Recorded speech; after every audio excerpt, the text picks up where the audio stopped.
This might be my new favorite Vegas option. Today we're checking out Encore at Wynn. This is an all-suites property that's the quiet luxury version of a strip hotel. You get the convenience of being connected to Wynn, but you swap smoke and chaos for a calmer home base. As a guest, you also get additional perks, and it might save you 3 hours in line. In this video, we'll look at the room, some booking strategies, features of the property, their flagship buffet, and then give the hotel a Sebby score. Big favor before we dive in is to give this a thumbs up. It really does help with the algorithm, and if you're new and want to travel smarter, consider subscribing.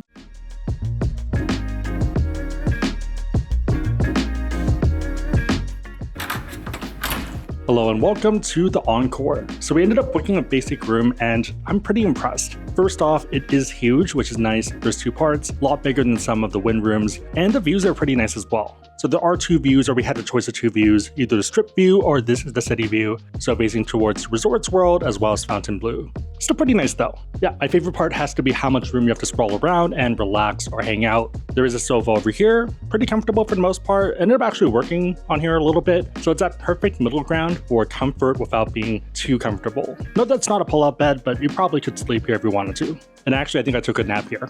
Plenty of room. Over here is a little work desk. Pretty comfortable for the most part. One thing I didn't like, probably my own issue, so I kind of like sitting like this with one leg up, and it's not wide enough for that purpose, for me at least. But otherwise, no complaints. One thing you might be wondering is how do you close the blinds and stuff? Instead of there being buttons, everything is voice controlled. Alexa, close blinds. Okay. Alexa, close blinds. Okay. She can also do shears, turn on the TV, play music, and pretty much everything for the room. Alexa, close shears. Alexa, open up blinds. Okay. And yeah, you can kind of do multiple commands at once, it still processes. Overall, pretty solid, and if you are entertaining, you can actually turn the TV around and watch it from your side. Alexa, turn on TV. Okay. Bedroom area is right over here. There are manual options for the lights, so you can press buttons for it, but otherwise you can do voice commands. I think the side lamps are all physical. Top ones, though, I think you do have to use voice commands to do it. The bed was okay. As a side sleeper, I thought it wasn't the most comfortable, a bit stiff on my end, but it worked. Pillows are also not the best, so my big complaint would probably be towards the bed. Yeah, I feel like that's very subjective to how you like to sleep. Mini bar is right over here, and things are unsurprisingly expensive. I'd recommend going to a convenience store downstairs or going to a Walgreens or CVS, since there are a ton on the strip. There also is a cold section down here. If you don't feel like using Alexa to control the voice stuff, you can actually use the iPad as well, or tablet. So you can pretty much do everything on there. That includes control the TV, room controls, entertainment, in-room dining, amenities, your folio, and other information. Our folio is at 182 right now, before the credits being applied. Mostly from the buffet. Yeah, actually all from the buffet. I also kind of dig the color tones of the room, so it's not too dark. It's kind of this nice, relaxing creaminess, for lack of a better term. This is the mid area, and right over here is the closet. Pretty standard for the most part, bunch of storage options, safe over here. So it is a side safe, bunch of hangers, and additional sheets as well up here if you have a player 3 or if you run cold. In here is the bathroom, which is surprisingly big. Double vanity behind me, some lights. And the really cool part, unlike a lot of other hotels on the strip now, is that they actually provide you single-use amenities. They have polish, necessities, soap, cotton swabs, lotion, and a bunch of other stuff, making it very, very convenient. There also is a TV back here that I didn't really notice until now, but that's an option. Over here is the tub. The tub is a little bit tight for my taste, given my leg length, but I think if you're under 6, you're fine, or under like 5'9", you're fine. For me, I'm struggling a little bit, like I have to bend my knees. There also is some pretty nice art in the back. Alexa, turn on mood lights. In here is the shower. It doesn't look that impressive, but it works pretty well. It's a pretty small and straightforward setup, but the water pressure was amazing. The toilet area is pretty straightforward, not much going on in here. They do provide bathrobes, and these are going to be Wynn branded. Feel nice, look nice. So that's a nice change from some other hotels where they have more worn out looking ones. These are really comfortable. I'm kind of sad that we didn't end up using them. Feel it, Mandy? Ooh, these feels nice. In case you're wondering, our room is right over here, 39. So all of these are going to be the same size. It is a pretty standard room. In fact, I think some of the rooms next to us are even a little bit bigger, but for the most part, about the same. The biggest rooms are going to be towards the end, so those are twice the size or 3 times the size. I feel like Encore is a pretty good bet, especially if the price is the same as Wynn, given the size difference and the quality difference. With that said, let's check out the rest of the property. This is located on the north end of the Strip near Fashion Show Mall and between the Venetian and Resorts World. I've actually grown to love this side of Vegas, and this hotel is well positioned if you want to go shopping or if you enjoy more peaceful walks. You're also pretty close to the Sphere for shows, making it very convenient. It doesn't have the energy of the Bellagio, Aria, and Cosmo Triangle, but that isn't necessarily bad depending on the vibe you're going for. Even if you want to party, Excess Nightclub is here. This was the #1 nightclub for 5 years, given the acts and also the energy. The main point is that you can ramp it up or down as needed. Walking into the lobby and the check-in line, the first thing you notice is that it's a lot more spacious and less hectic than other Vegas hotels. There can definitely still be a line and a wait, but it doesn't have the rush hour traffic vibes of the Bellagio. If you do want more fun and energy, you're a 5-minute walk to Wynn's Casino Core. This side has a lot more people and definitely has the Vegas vibes, especially on holidays or weekends. If you keep walking through Wynn, the endpoint leads to a bridge that connects to the Venetian. Speaking of sides, both Encore and Wynn have separate pool areas. The vibe is relaxed and family-friendly in the all-ages areas. The Encore side is usually more adult and quieter, but depends on season of course. For our visit, the Encore pool was closed for maintenance. There's also day clubs with Encore Beach Club if that's more your jam, but very different experience. The gym situation is similar. Wynn and Encore have 2 separate fitness centers, one in each tower. If you are staying at Encore, the Encore Fitness Center is the most convenient. It's not the biggest, but tons of equipment and it does the job. They also have cute little lockers if you forgot to take off your jewelry. For food, there's a lot of options, from economic to high-end Michelin star picks. We'll probably cover more restaurants in the future, but our go-to has been the buffet at Wynn, which I think is the best buffet on the Strip.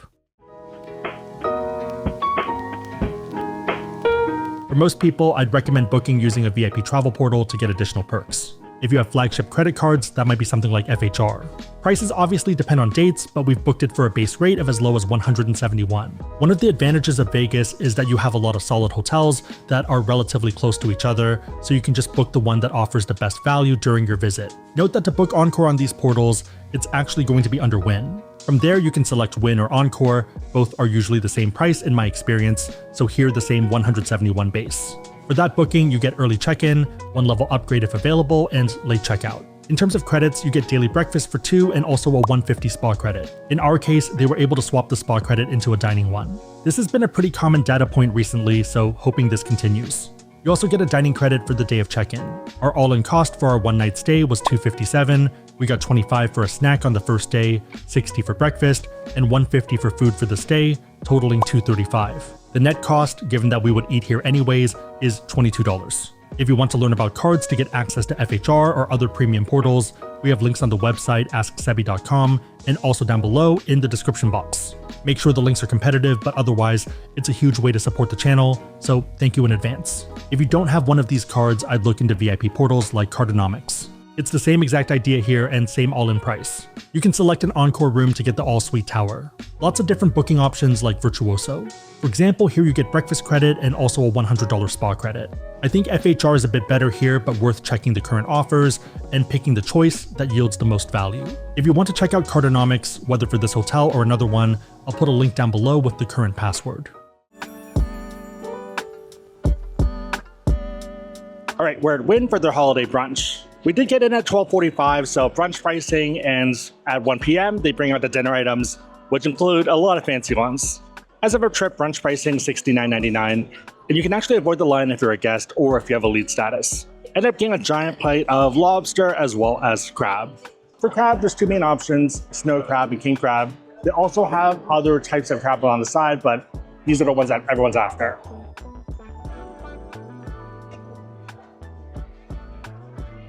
That's really good. The crab is nice and sweet, well textured, and the butter is buttery, unsurprisingly. They do batch cook it though and then serve it cold. There's also a crab boiling station though if you want to heat it up. For the lobster claws, they have a cut and you can just tear it. There's also a cracker, which is probably the better idea. Yeah, right. Definitely get the cracker.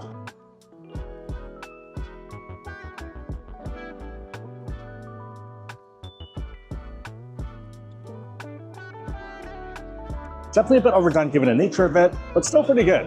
If you want easy eating, I would go for the crab since it's pre-cut and you can either just use one of the tools or your finger to pull it out. I've definitely had better lobster, but this isn't bad at all, especially for the price and especially if you're eating with time. I normally don't like making crab at home since it feels like so much work to get the meat, but here it's so easy. I guess I shouldn't be surprised, but it is weirdly hit or miss. Some of the lobsters tasted okay. This one's tasted pretty good though. In addition to the crab and lobster, there are normal items as well, but I feel like you can get those regularly during the buffet. You might as well focus on the premium ones and the holiday specials. I'm gonna finish this off and head to round 2. This is the remains and time for more. The crab is right over there, crab and lobster. We usually just main that station. It definitely is busy, so it makes sense, I understand. If you are going for lobster, I would go for the big claws. I think the meat's a lot more tender than the small ones.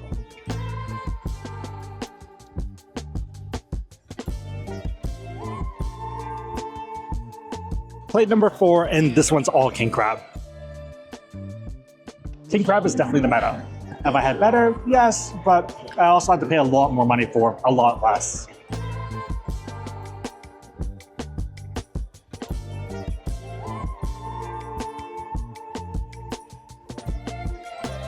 I'm pretty king crab down to this point. Gonna get some mains and then dessert and then call it a day.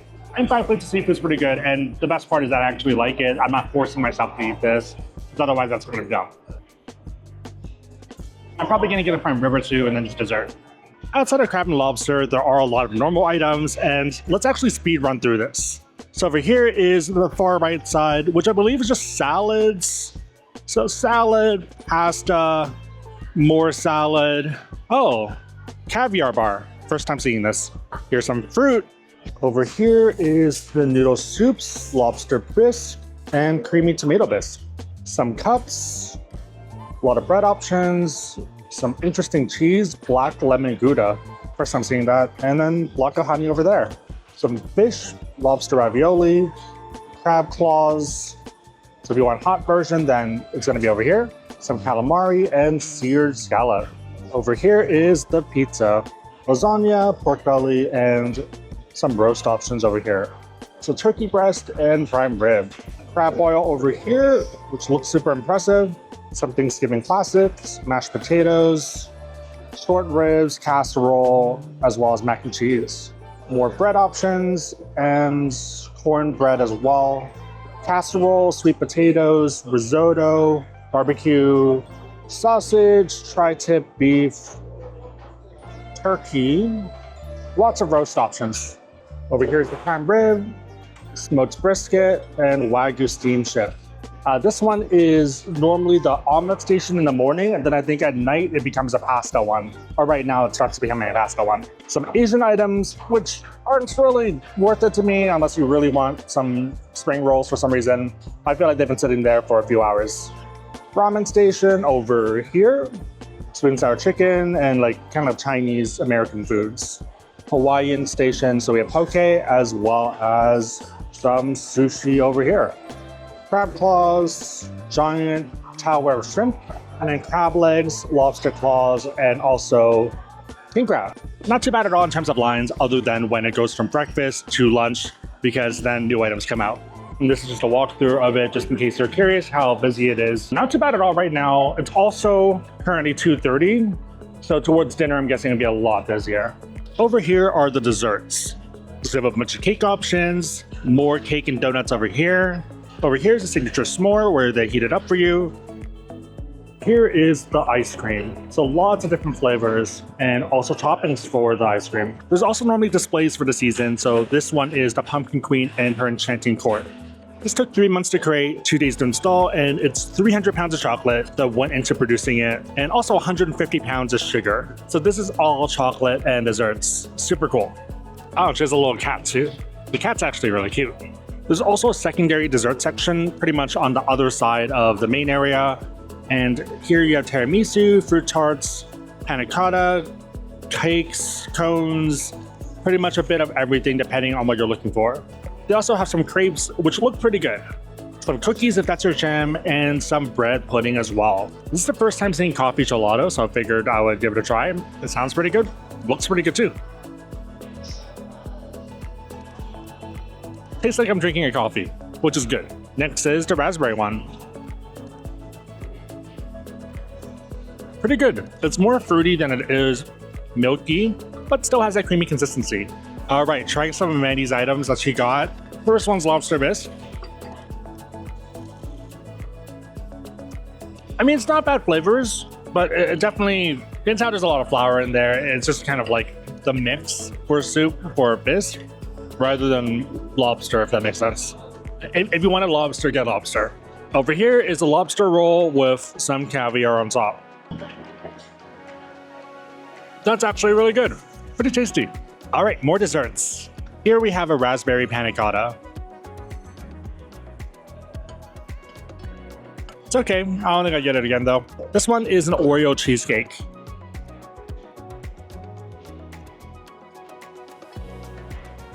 I actually like that a lot more than I thought I would. So I like Oreos, but looking at it, it seems like it'd be very, very sweet. But it's not too bad. Very creamy, light and delicate. I did a good job balancing it to make sure it wasn't overwhelming and sweet. Pretty surprised I would get this one.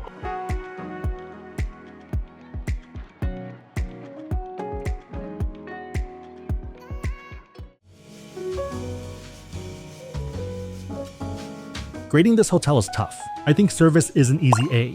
Great interactions and nothing wrong. Just generally very friendly and happy. The hard product is also an A given the large rooms, comfy beds, and feature-rich amenities. You can probably nitpick some stuff, but it's a great experience to me. Value is where it depends on you, but also them. We're generally pretty hotel agnostic, and we'll pick the ones that are a good deal during our visit. In our case, we'd happily consider Wynn at $170 to maybe $250. If it's more expensive, we'll just pick something else that makes sense for those dates. Given this, value in my book is about the credits. If they continue to let you swap the spa credit for dining, then this is easily S tier. If it reverts to spa only, then probably D tier for our purpose, since we just don't end up using spa services.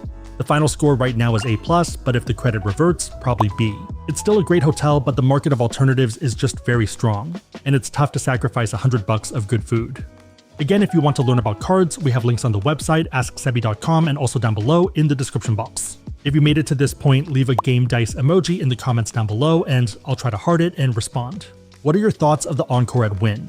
Where do you typically stay in Vegas? Also, any favorite food options, whether on or off strip, that we should check out for our next visit? Let me know and everyone else know in the comments down below. Big favorite thumbs up, but otherwise hope you liked it. See you on the road.